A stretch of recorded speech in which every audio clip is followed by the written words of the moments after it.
नमस्कार बच्चों। देखो जो कंजंक्शन वाला टॉपिक है बच्चों, इसमें हम कोऑर्डिनेटिंग और सबऑर्डिनेटिंग कंजंक्शन को पढ़ते हुए आ गए थे। लास्ट में जो लास्ट वाला कंजंक्शन है बच्चों, वो मैंने आपको बताया था।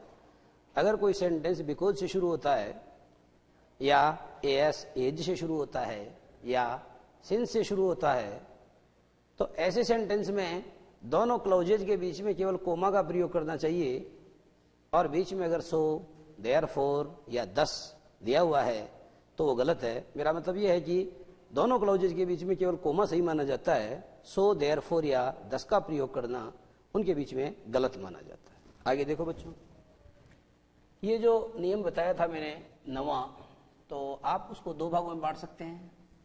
एक तो ए, तो ए में बच्चों आपको मैंने बताया BAS यानी बिकॉज, एज और सिंस, और ये है बच्चों 9th B।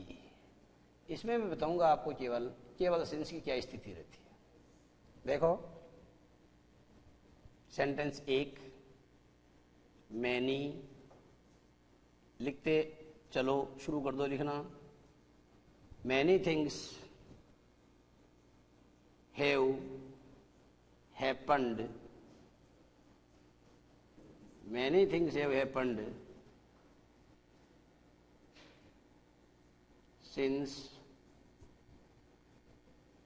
We met last. Many things have happened since we met last. दूसरा sentence, I have not seen Neha. I have not seen Neha since she went to Mumbai. Since she went to Mumbai. देखो बच्चों, दोनों sentences को आप गौर से देखो और मुझे जो समझाना है वो मैं आपको बताऊंगा। पहला सेंटेंस है many things have happened since we met last, यानी पिछली बार जब हम मिले तब से लेके अब तक बहुत सारी बातें हो गई है, बहुत सारी जो बातें हैं वो घटित हो चुकी हैं। I have not seen Neha since she went to Mumbai, मैंने नेहा को नहीं देखा है जब से वो मुंबई गई है। मैंने नेहा को जब से वो मुंबई गई है, मैंने नेहा को नहीं देखा है। यहाँ बच्चों आपको जो समझाने वाली बात है वो ये है कि अगर दो क्लॉजेज के बीच में सिंस का प्रयोग हो रहा है, ठीक है, तो ये जो अर्थ देता है बच्चों, ये जब से के अर्थ में इसका प्रयोग किया जाता है, जब से, पहली बात। दूसरी बात आपको ये समझनी चाहिए कि सिंस के जो बाद वाला पार्ट होता है वो बच्चों हमेशा वर्ब की सेकंड फॉर्म लेके आता है या डिड के साथ वर्ब की फर्स्ट फॉर्म लेके आता है। आपको ये चीज समझ में आ जानी चाहिए कि सिंस के बाद वाला जो पार्ट होता है वो पास्ट इंडेफिनिट में होता है, क्योंकि बच्चों आप जानते हैं कि पास्ट इंडेफिनिट टेंस में जो साधारण वाक्य होते हैं उनमें तो आप वर्ब की सेकंड फॉर्म का प्रयोग करते हैं, लेकिन अगर वाक्य प्रश्नवाचक या नकारात्मक है, I mean if the sentences are interrogative और negative, then you have to use did and the first form of the main verb. ऐसी स्थिति में बच्चों आपको डिड के साथ में क्या करना पड़ता है, वर्ब की फर्स्ट फॉर्म का प्रयोग करना पड़ता है। स्थिति चाहे ऐसी हो चाहे वैसी हो, परंतु मुद्दे की बात यह है कि सिंस के बाद का जो पार्ट है वह बच्चों हमेशा पास्ट इंडेफिनिट टेंस में लिखा जाता है। ओके, दूसरी बात समझे आप, सिंस के जो पहले वाला पार्ट है बच्चों, उसमें आपको ये सदैव याद रखना चाहिए कि उसमें आपको हैज या हैव के साथ वर्ब की थर्ड फॉर्म का प्रयोग करना चाहिए। निष्कर्ष क्या निकला? निष्कर्ष ये निकला कि सिंस के बाद वाला पार्ट हमेशा पास्ट इंडेफिनिट टेंस में होता है, जबकि सिंस से पहले वाला पार्ट हमेशा प्रेजेंट परफेक्ट में होता है। जबकि सिंस के पहले वाला पार्ट जो होता है बच्चों वो हमेशा कौन से टेंस में होता है? प्रेजेंट परफेक्ट में। याद रहे, जब मैं आपको बिफोर के बारे में बताता हूं या आफ्टर या बिफोर के बारे में बताता हूं, तब हम कहते हैं the patient had died before the doctor केम, यानी डॉक्टर के आने से पहले मरीज मर चुका था। तो इस वाक्य में बच्चों आपने देखा कि बिफोर के जो पहले वाला पार्ट है उसमें हेड के साथ वर्ब की थर्ड फॉर्म आ रही है। इसमें बच्चों आपने देखा कि बिफोर के जो बाद वाला पार्ट है उसमें वर्ब की सेकंड फॉर्म यानी पास्ट इंडेफिनिट टेंस आ रहा है। इसका मतलब ये हुआ कि जब आप बिफोर से दो क्लॉजेज को जोड़ते हैं तो बाद वाला पार्ट तो बेशक पास्ट इंडेफिनिट में ही होता है, परंतु जो पहला वाला पार्ट होता है बच्चों, उसमें हेज हेव के साथ वर्ब की थर्ड फॉर्म नहीं आती, उसमें हेड के साथ वर्ब की थर्ड फॉर्म आती है, माने उसमें पास्ट परफेक्ट टेंस का प्रयोग किया जाता है, जबकि इसमें प्रेजेंट परफेक्ट टेंस का प्रयोग किया जाता है। उतारे बच्चों, दोनों सेंटेंसेस को उतार लो आप।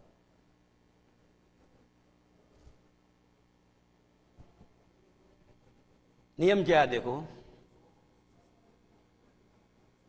सिंस का प्रयोग लिखना चालू कर दो। सिंस का प्रयोग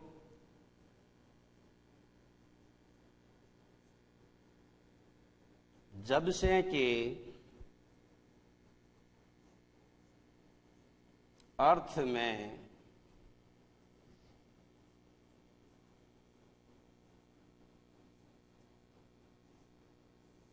सिंस का प्रयोग जब से के अर्थ में दो उपवाक्यों को, सिंस का प्रयोग जब से के अर्थ में दो उपवाक्यों को जोड़ने के लिए किया जाता है। दूसरी बात देखो बच्चों, सिंस के पहले वाला क्लोज, सिंस के पहले वाला क्लोज, सिंस के पहले वाला क्लोज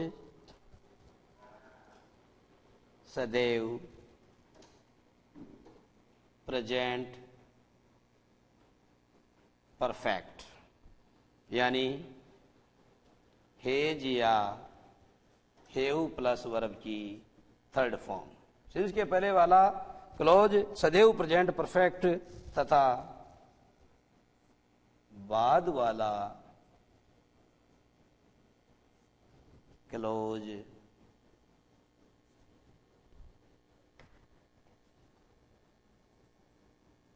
सदैव past indefinite.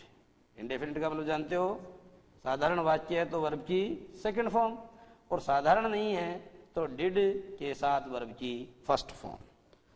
Past indefinite tense में लिखा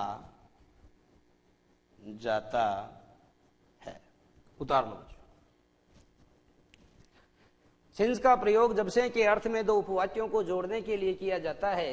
सिंस के पहले वाला क्लाउज सदैव प्रेजेंट परफेक्ट यानी हेज हेव प्लस वर्ब की थर्ड फॉर्म तथा बाद वाला क्लाउज सदैव पास्ट इंडेफिनिट यानी वर्ब की सेकंड फॉर्म या डिड के साथ वर्ब की फर्स्ट फॉर्म टेंस में लिखा जाता है। उतारो।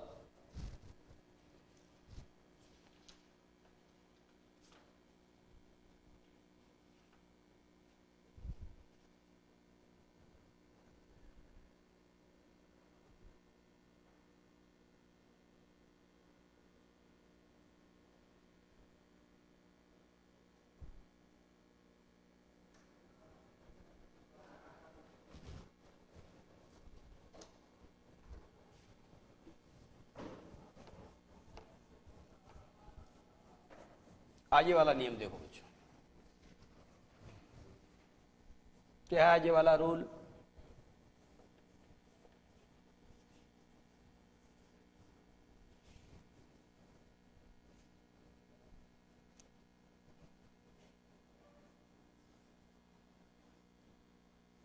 आज दो,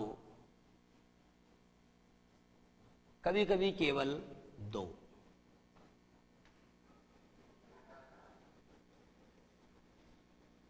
यट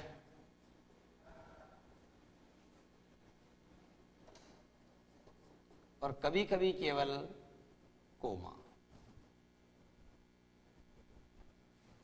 सेंटेंस देखना बच्चों, आल दो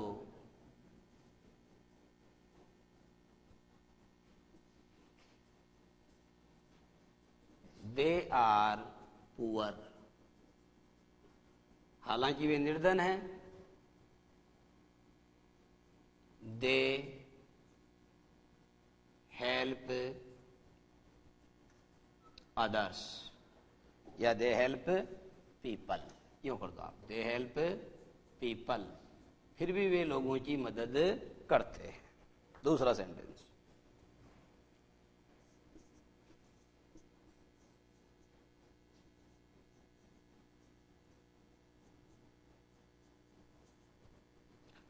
although they are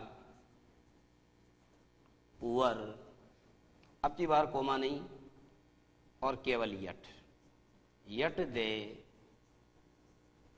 help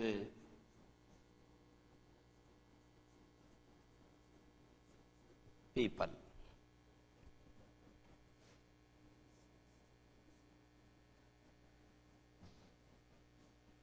Though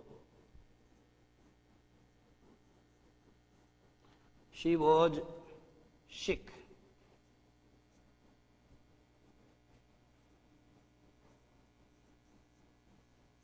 she went to work.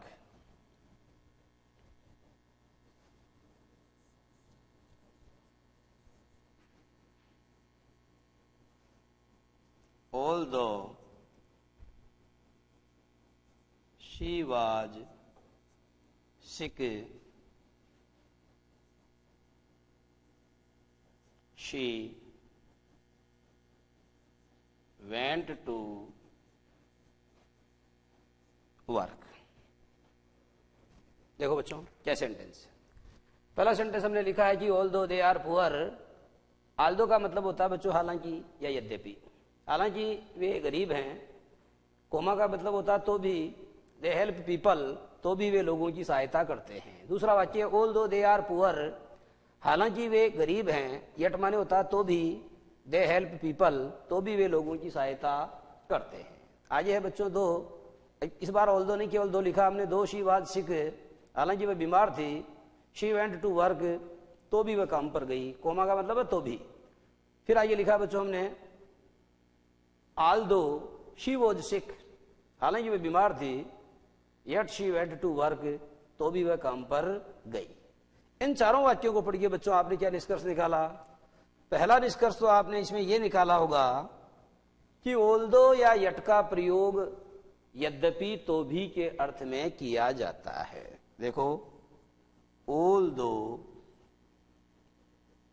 या केवल दो, कभी कभी केवल दो भी आ जाता है। इसके बाद में या तो यट का प्रयोग होता है, और यट नहीं आता बच्चों तो कोमा का प्रयोग होता है। ठीक है, ऑल्दो या दो यट का प्रयोग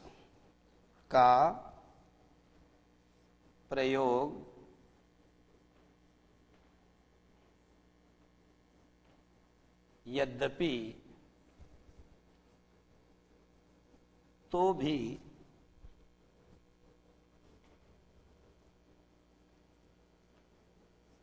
के अर्थ में दो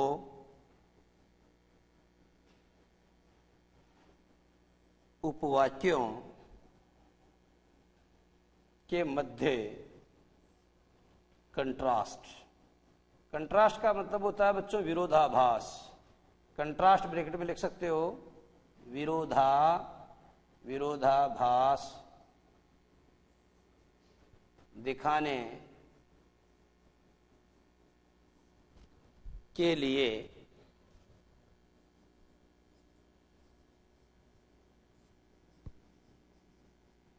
किया जाता है।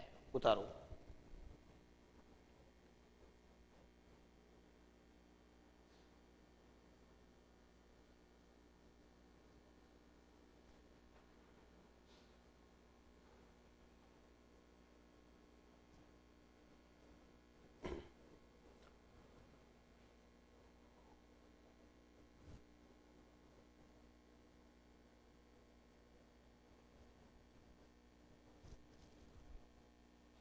यहां बच्चों आपको यह भी समझना पड़ेगा कि आल्दो दे आर पुअर, अगर इसके बाद में कोमा आ रहा है तो यट को नहीं आना चाहिए। ऐसा कभी नहीं होगा कि यट भी आ रहा कोमा भी आ रहा है। अगर कोमा आ रहा तो यट नहीं आएगा, और अगर यट आ रहा तो कोमा आएगा। एक बात। दूसरी बात, आल्दो के साथ के बाद में कोमा भी आ सकता है और यट भी आ सकता है, और दो के बाद में भी कोमा भी आ सकता है और यट भी आ सकता है। मेरा कहने का मतलब यह है कि अगर मैं यहां आल्दो को काट करके केवल दो कर दूं तो भी ये वाक्य बिल्कुल शुद्ध होगा, तो भी ये वाक्य बिल्कुल शुद्ध होगा। और यहां बच्चों आपको एक बात ये भी समझनी चाहिए कि ये जो यट है ये यट ही आएगा। अगर यहां आपको बट दिया हुआ है, स्टिल दिया हुआ है या हाउ एवर दिया हुआ है, ठीक है बच्चों, तो ये माना कि इनका मतलब भी एक जैसा होता है, परंतु ये सारे गलत हैं, ये सारे गलत हैं और ये सही है। इसका कारण बच्चों ये है कि ऑल्दो और यट, उसी प्रकार से दो और यट कोरिलेटिव कंजंक्शंस होते हैं। कोरिलेटिव का मतलब ये होता है कि इनमें सहसंबंध होता है, and they are always used in the pair, और इनका प्रयोग बच्चों हमेशा जोड़े में किया जाता है, इसलिए इनका जोड़ा बिगाड़ना नहीं चाहिए। मेरा मतलब अगर आपको सेंटेंस दिया गया है कि although they are poor but they help people, अगर ऐसा है तो बट गलत है, बट को काट के आपको यटी करना पड़ेगा। इन द सेम वे आपको दिया जा सकता है कि दो शी वाज सिक, हालांकि वो बीमार थी, स्टिल, तो भी, she went to work, still का मतलब भी तो भी होता है, लेकिन बच्चों फिर भी स्टिल का प्रयोग यहां गलत इसलिए माना जाएगा क्योंकि आगे दो आ रहा है। अगर आगे दो आ रहा तो बाद में स्टिल नहीं आना चाहिए, दो के अनुसार या तो यट आएगा, और अगर बच्चों यट नहीं आएगा तो कोमा आएगा, और अगर यट नहीं आएगा तो कोमा आएगा। ओके बच्चों, तो ये 10वां नियम बच्चों आपको क्लियर हो गया होगा, और आपको ये भी समझ में आ जाना चाहिए कि ऑल्दो यट या दो यट का प्रयोग हमेशा हम दो बातों के मध्य कंट्रास्ट बताने के लिए करते हैं। जैसे मैंने आपको कहा कि ही इज पुअर, एक सेंटेंस, दूसरा मैंने कहा कि he is poor he helps people, वह लोगों की सहायता करता, दो वाक्य दे दिए, तो आपको करना पड़ेगा आल्दो ही इज पुअर, फिर लगाओ या तो कोमा या फिर लगाओ यट और दोनों को जोड़ दो, Aldous he is poor yet he helps people, हालांकि वह गरीब है तो भी वह लोगों की सहायता करता है। उसी तरीके से मैं आपको कहता हूं कि she did not work hard, उसने पढ़ाई जोरदार पढ़ाई नहीं की, शी गॉट फर्स्ट डिवीजन ले आई, तो आपको कहना पड़ेगा although she did not work hard, हालांकि उसने किताब उठाकर नहीं देखी, उसने अच्छे से पढ़ाई नहीं की, yet she got first division, तो भी वह परीक्षा के अंदर फर्स्ट डिवीजन लेके आ गई। इसका मतलब यह हुआ कि उसका दिमाग इतना तेज है कि उसको ज्यादा पढ़ने की आवश्यकता नहीं है, ज्यादा कठोर परिश्रम नहीं किया उसने, केवल अध्यापक ने कक्षा में जो बोला उसी को उसने ध्यान से बड़े अवधान के साथ केयरफुली उसने सुना, और शी गॉट फर्स्ट डिवीजन, और परीक्षा के अंदर वो फर्स्ट डिवीजन लेके आ गई। तो देखने वाली बात यह है बच्चों की, ये कंट्रास्ट बताता है, ये विरोध बताता है कि क्योंकि जो व्यक्ति कठोर परिश्रम नहीं करता ऐसे व्यक्ति के तो फेल होने की संभावना है, फर्स्ट डिवीजन लाने की संभावना बिल्कुल नहीं है। लेकिन सेंटेंस में आपको यूं कहा गया कि although she did not work hard, हालांकि उसने कठोर परिश्रम नहीं किया, yet she got first division, yet she passed her exam with flying colours, तो भी उसने अपने एग्जाम को या अपनी परीक्षा को, अपने इम्तिहान को बड़े अच्छे अंकों से, बड़ी अच्छी श्रेणी से उत्तीर्ण किया। तो बच्चों ऑल्दो और यट वाली का ये चैप्टर जो है आपका खत्म हो गया है। आगे वाला बताता हूं।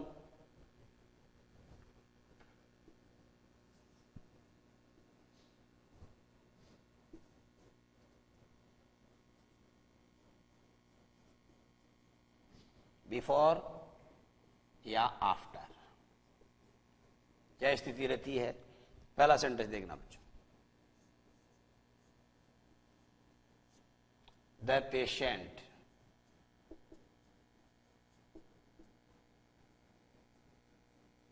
had died, the patient had died before the doctor came, यानी डॉक्टर के आने से पहले पेशेंट मर चुका था, मरीज मर चुका था। दूसरा देखो, द डॉक्टर केम, उल्टा कर रहा हूं, द डॉक्टर केम, डॉक्टर आया, लेकिन कब आया वो? द डॉक्टर केम आफ्टर, इस वाले पार्ट को इधर ला रहा हूं, the patient, the doctor came after the patient head died. दोनों वाक्यों को बच्चों गौर से देखो और बात को समझो कि इसमें क्या समझाने का प्रयास किया गया है।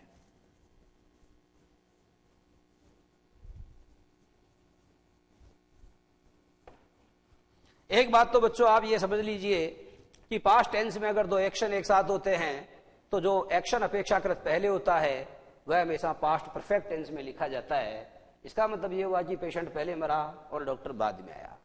पास्ट टेंस में जब दो एक्शन एक साथ होते हैं तो जो एक्शन अपेक्षाकृत पहले कारित होता है या घटित होता है वह हमेशा पास्ट परफेक्ट टेंस में लिखा जाता है। इसका मतलब यह हुआ कि उसमें हेड प्लस वर्ब की थर्ड फॉर्म का प्रयोग किया जाता है। एक बात तो ये समझें।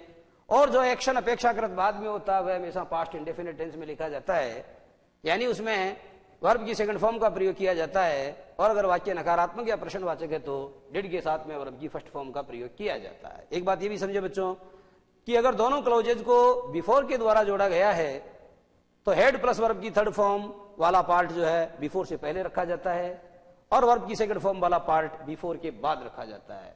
लेकिन अगर आपने दो क्लॉजेज को आफ्टर से जोड़ा है तो हेड प्लस वर्ब की थर्ड फॉर्म वाला पार्ट बाद में रखा जाता है और वर्ब की सेकंड फॉर्म वाला, मेरा मतलब यह है कि पास्ट इंडेफिनिट टेंस वाला पार्ट आफ्टर से पहले रखा जाता है। तो देखो बच्चों नियम क्या बन रहा है।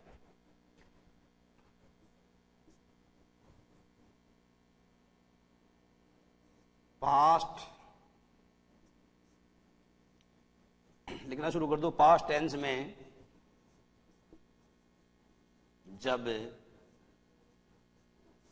एक साथ, पास्ट टेंस में जब एक साथ दो एक्शन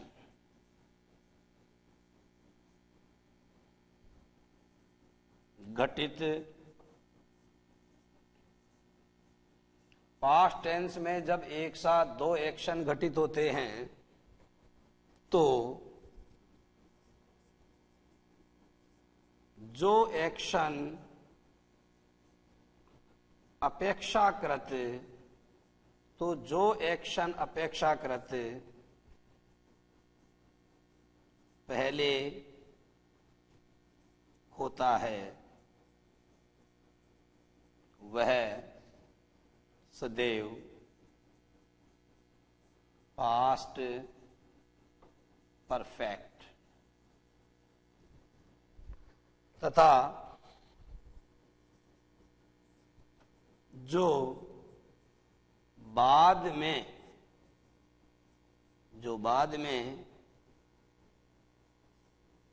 घटित होता है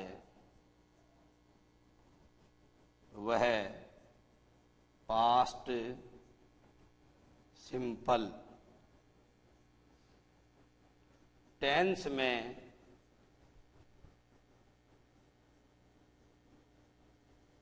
लिखा जाता है।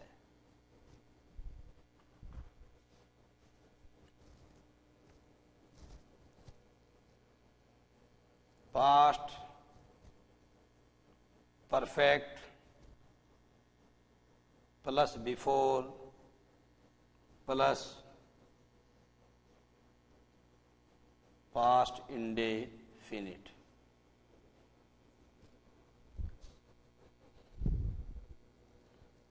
पास्ट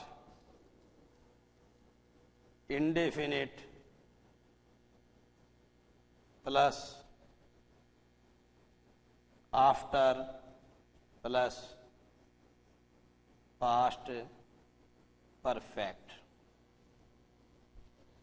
यह है बच्चों नियम, सारांश।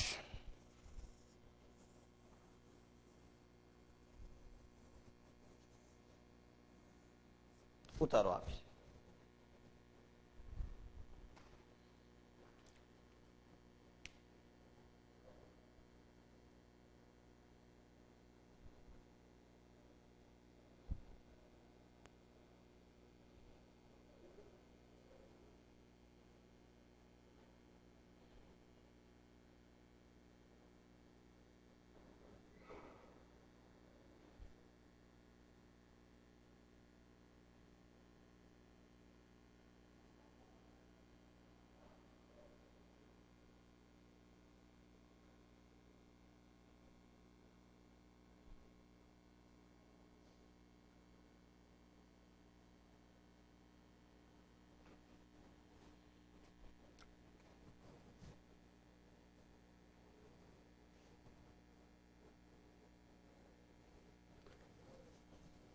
और बच्चों अंतिम कंजंक्शन जो है वो मैं आपको समझाने जा रहा हूं। अब 12वें नंबर का वो लिखेंगे आप।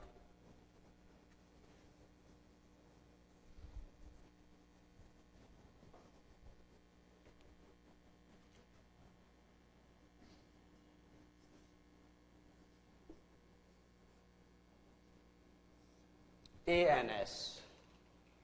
क्या होता है ANS? इधर समझाता हूं। यह है बच्चों ANS। ए का मतलब आपको समझना पड़ेगा एज सून एज, छूटेगा एक भी नहीं। No sooner than. और एस का मतलब होगा बच्चों स्केर्सली या कभी कभी हार्डली। और यहां दिया जाएगा आपको वैन। एक बात अच्छे समझ लो, वैन सही है, लेकिन अगर यहां देन दिया हुआ है ये गलत है। अगर यहां पर THN देन दिया हुआ है ये भी गलत है। और यहां बच्चों ये तो सही है, अगर आपको यहां पर वैन दिया है ये गलत है, और अगर आपको THEN दिया हुआ है ये भी गलत है। समझो बात को, क्या समझाना चाह रहा हूं। यह समझाने वाली बात बच्चों इतनी सी है, ANS 3 कंजंक्शन आपको हमने जो है हिस्ट्री के माध्यम से समझाने का प्रयास कर रहे हैं हम। तो देखेंगे आप सबसे पहले ए का मतलब ए सून एज होता है, ये सिंगल है। It is not used in pair, इसका प्रयोग पेयर में नहीं किया जाता, ये सिंगल है। आगे वाला है नो सूनर बच्चों, और नो सूनर का प्रयोग हमेशा पेयर में किया जाता है। नो सूनर के साथ हमेशा देन आता है THAN। अगर THEN दिया हुआ तो गलत है, और अगर इसके साथ में वैन दिया हुआ तो भी गलत है। शुद्ध क्या है THAN, नो सूनर देन याद करना चाहिए। स्केर्सली वैन होता है, हार्डली वैन होता है, लेकिन स्केर्सली देन नहीं होता, और स्केर्सली THAN देन वाला भी नहीं होता। तो इस तरीके से बच्चों ये हमारा जो अंतिम कंजंक्शन है इसको हम उदाहरणों के माध्यम से समझेंगे। बात हमारी जारी रहेगी, परंतु इससे पहले हम लेंगे 2 मिनट का ब्रेक। ओके।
पहला सेंटेंस देखो बच्चों, as soon as she saw a snake she ran away from there।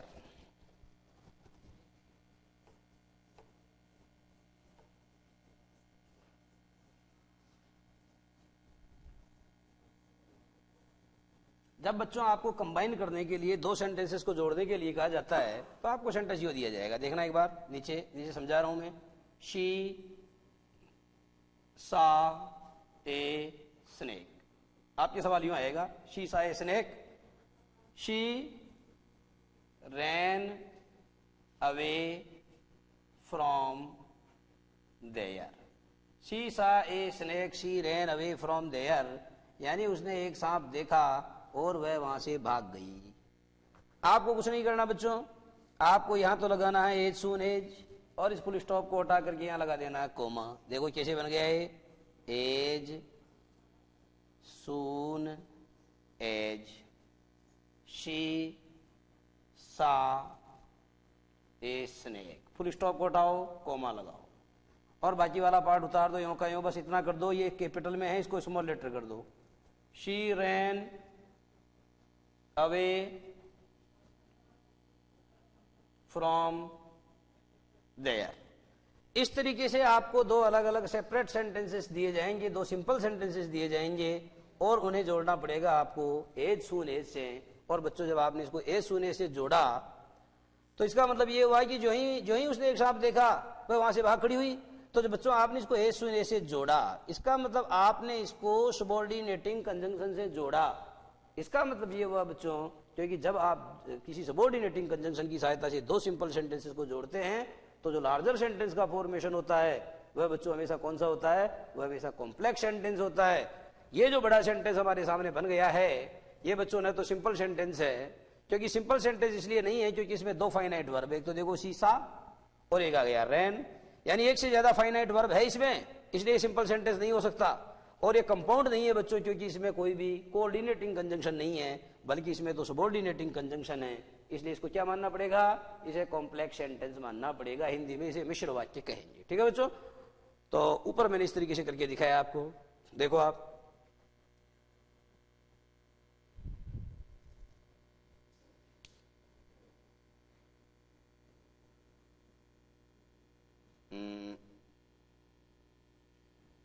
इसी को बच्चों मैं दोबारा जोड़ के बताता हूं आपको। यही दो सेंटेंसेस आपको दे दिए जाएं और आपसे कहा जाए कि नहीं इनको आप नो सूनर देन से जोड़ो, तो कैसे जोड़ोगे? देखो नो सूनर देन का मतलब होता है मुश्किल से कि, नो सूनर। अब बच्चों आप जान रहे हैं कि यहां वर्ब की सेकंड फॉर्म आ रही है, डिड को बाहर लाना पड़ेगा। ऐसा आपको इसलिए करना पड़ेगा क्योंकि बच्चों एक बात अच्छे से याद रखें, अगर कोई भी सेंटेंस किसी भी सेमी नेगेटिव वर्ड से शुरू होता है, ध्यान से सुनो, अगर कोई भी सेंटेंस किसी भी सेमी नेगेटिव वर्ड से शुरू होता है तो ऐसे सेंटेंस में सहायक क्रिया का प्रयोग कर्ता से पहले होगा, निश्चित रूप से होगा। ये इन्वर्जन कहलाता है। जैसे मैं एक उदाहरण से अपनी बात क्लियर करता हूं, आप यहां समझना, आई नेवर, सॉरी यहां आप ऐसे करो, शी नेवर केम हियर। इसका अर्थ तो ये हो गया कि वह यहां कभी भी नहीं आई। लेकिन बच्चों अगर आप इस वाक्य को नेवर से शुरू करोगे तो आपको यूं करना पड़ेगा, देखो नेवर और ये केम है ना, डिड को बाहर लाना पड़ेगा, नेवर डिड शी, और अब हो जाएगी फर्स्ट फॉर्म कम हियर। और देखो नेवर शी केम हियर। देखो बच्चों ये वाला सेंटेंस गलत है, ये वाला सही है, ये वाला सही है। ऊपर वाला तो बच्चों इसलिए सही है क्योंकि जो पहला सेंटेंस है उसमें सहायक क्रिया का प्रयोग कर्ता से पहले इसलिए नहीं हुआ क्योंकि वह पहला सेंटेंस बच्चों किसी भी सेमी नेगेटिव वर्ड से शुरू नहीं हो रहा है। लेकिन दूसरे दो सेंटेंस, जो दूसरा और तीसरा सेंटेंस देखो आप, दूसरा सेंटेंस जो है नेवर से शुरू हो रहा है, इसलिए डिड का प्रयोग पहले होना जरूरी था, तो वाक्य बिल्कुल सही है। और तीसरे सेंटेंस में क्या हुआ बच्चों, ऐसा कैसा लिख दिया है, जबकि वाक्य नेवर से शुरू हो रहा है और डिड का प्रयोग आपने कर्ता के पहले नहीं किया है, इसका मतलब आपने एचवी का हेल्पिंग वर्ब का इन्वर्जन नहीं किया, इसलिए तीसरा वाला वाक्य बिल्कुल गलत है। इसलिए बच्चों यहां भी क्या करना पड़ेगा, यहां भी आपको पता है पास्ट इंडेफिनिट टेंस जो होता है ना, ये पास्ट इंडेफिनिट टेंस है क्योंकि ये वर्ब की सेकंड फॉर्म है। और आप जानते हैं बच्चों कि पास्ट इंडेफिनिट टेंस में डिड सहायक क्रिया होती है जो छुपी हुई होती है, अफर्मेटिव सेंटेंसेस में उसका प्रयोग नहीं होता। लेकिन अगर वाक्य प्रश्नवाचक या नकारात्मक है तो डिड को बाहर से लाना पड़ता है, और ऐसी स्थिति में आप जब डिड बाहर से लाते हैं तो वर्ब की सेकंड फॉर्म को पुनः फर्स्ट फॉर्म में बदल देना पड़ता है। तो क्या करोगे, नो सूनर, यहां डिड लगेगा, नो सूनर डिड, यहां आ जाएगा शी, ये बच्चों वापस फर्स्ट फॉर्म में बदल जाएगी। तो क्या करोगे, नो सूनर डिड शी, ये करो सी, ये तो देखो बच्चों शी है, इसको तो शी बोलना चाहिए और इसको सी बोलना चाहिए, उच्चारण देखो दोनों का अलग अलग है। No sooner did she see a snake, यहां तक कोई समस्या नहीं है। और बच्चों जहां पर फुल स्टॉप आ रहा है, ये फुल स्टॉप, इसके स्थान पर इस बार आपको देन का प्रयोग करना पड़ेगा। No sooner did see a snake than, और बाकी उतार दो, than she ran away from there, than she ran away from there. तो इस तरीके से बच्चों आपने देखा कि नो सूनर देन की सहायता से भी आप दो सिंपल सेंटेंसेस को जोड़ सकते हैं। अगर आप नो सूनर देन की सहायता से दो सिंपल सेंटेंसेस को जोड़ते हैं तो बच्चों ये आपको सदैव याद रहे, ये बात आपको सदैव स्मरण रहे कि नो सूनर से अगर आपने वाक्य को स्टार्ट किया है तो ये पक्का मान के चलिए कि नो सूनर के बाद में या तो डिड का प्रयोग होगा, और अगर डिड का प्रयोग नहीं होगा तो बच्चों हेड का प्रयोग होगा। ये याद रहे, अगर नो सूनर के बाद में हेड आ रहा है तो आगे बच्चों सीन आएगी, वर्ब की थर्ड फॉर्म आएगी। हेड के साथ तो वर्ब की थर्ड फॉर्म आती है, लेकिन अगर बच्चों यहाँ डिड आ रहा है तो आगे आपको वर्ब की फर्स्ट फॉर्म का प्रयोग करना चाहिए। लेकिन बच्चों ये भी देख लेना चाहिए कि दो सिंपल सेंटेंसेस जो आपको दिए गए हैं, अगर उनमें वर्ब की सेकंड फॉर्म दी गई है तो आपको डिड बाहर निकालना चाहिए। और बच्चों अगर यहां पर ऐसा होता कि शी हैड सीन, मेरा मतलब अगर ये आपको पास्ट परफेक्ट टेंस में दिया हुआ होता तो नो सूनर के ठीक बाद में आपको हेड का प्रयोग करना पड़ता। लेकिन समझाने वाली बात बच्चों इतनी सी है कि नो सूनर के बाद में डिड भी आ सकता है और हेड भी आ सकता है। लेकिन अगर नो सूनर के बाद में डिड आया है तो आगे वर्ब की फर्स्ट फॉर्म आएगी, और नो सूनर के बाद में अगर हेड आया है तो आगे वर्ब की थर्ड फॉर्म आएगी। एक बात तो बच्चों ये है। और दूसरी समझाने वाली बात यह है कि नो सूनर से जब आप नो सूनर देन से जब आप दो वाक्यों को जोड़ते हो तो बच्चों ये वाला देन तो सही है, लेकिन अगर ये वाला देन है तो ये गलत है, और WHEN वेन आ रहा तो भी गलत है, क्योंकि नो सूनर देन का प्रयोग हमेशा पेयर या जोड़े में किया जाता है, और नो सूनर के साथ में बच्चों ये देन फिक्स है, इसी का प्रयोग करना चाहिए। ये कोरिलेटिव कंजंक्शन है, जिसे आप बोलते हैं हिंदी में सहसंबंध संयोजक। क्या बोलते हैं हिंदी में? सहसंबंध संयोजक कहते हैं। ये युग्म संयोजक हैं, because they are always used in pair, क्योंकि इनका प्रयोग सदैव युग्म में किया जाता है। ये चीज क्लियर हो जानी चाहिए। ओके बच्चों, अगर ये क्लियर हो गई है तो मैं इसी सेंटेंस को स्केयर्सली या हार्डली वेन से जोड़ के बताऊंगा। जैसे देखना आप,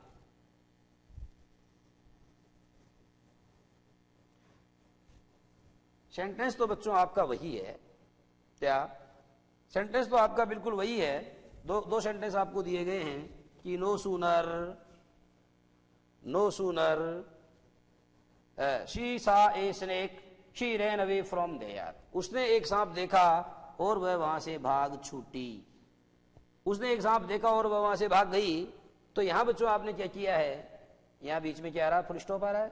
अगर आपको कहा जाए कि इसको आप ए सून ए से मत जोड़ो, आपको कहा जाए इसको नो सूनर देन से भी मत जोड़ो, आपको कहा जाए कि आप इसे स्केयर्सली या हार्डली वेन से जोड़ो, तब बच्चों आप क्या करोगे? देखो, ये जो स्केयर्सली है इसके साथ पक्का क्या आता है? वेन आता है। क्या नहीं आता? देन नहीं आता। क्या नहीं आता? ये वाला देन भी नहीं आता। लेकिन स्केयर्सली के स्थान पर हार्डली का प्रयोग भी हो सकता है। ये दोनों पर्यायवाची शब्द हैं। जैसे बच्चों कमांड है, तो कमांड के स्थान पर आप जानते हैं कि कमांड के स्थान पर ऑर्डर भी आ सकता है, क्योंकि जैसे मैं आपको कहता हूं कि the captain commanded the soldier, ऐसे भी तो कह सकता हूं मैं कि the captain ordered the soldier. मेरा मतलब यह है कि कमांड का प्रयोग करो, हुक्म दिया या आदेश दिया, बात तो एक ही है। In the same way hardly या स्केयर्सली दोनों का मीनिंग होता है मुश्किल से, इसलिए इनका प्रयोग एक दूसरे के स्थान पर किया जा सकता है। इसलिए क्या किया जा सकता है? इसलिए बच्चों इनका प्रयोग एक दूसरे के स्थान पर किया जा सकता है। अब देखो मैं इसको जोड़ के दिखाता हूं आपको। यह स्केयर्सली, अब बच्चों ऐसा आ रहा है तो आपको डिड बाहर लाना चाहिए। ये डिड आ गया, स्केयर्सली डिड शी, और ये आ जाएगा सी ए स्नेक। मुश्किल से उसने एक सांप देखा।